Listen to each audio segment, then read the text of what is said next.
Зәй кино учреждениесендә Казан шәһәре Милления гаилә аналарны һәм балаларны яклау үзәге вәкилләре булды.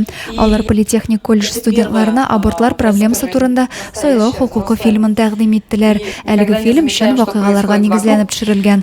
Катлаулы шул ук вакытта бүгенге көн өчен актуаль проблеманы яктырта. Татарстанда министрлар кабинеты ярдәме белән абортларны комплекслы профилактикалау буенча +1 дип аталган федераль программа гамәлгә ашырыла. Әлеге программаның республикада координаторы Милления гаилә аналарны һәм балаларны яклау үзәге. Бу үзәк авыр тормыш хәлендә калган республиканың йөкле хатын-кызларына һәм балалы гаиләләренә ярдәм күрсәтә. Мы оказываем помимо психологической помощи, юридической помощи по запросу. У нас есть выездная служба, где у нас по районам, не все могут к нам приехать, поэтому по районам выезжает наша машина тоже. Мы привозим продукты питания, необходимую какую-то первую необходимую помощь.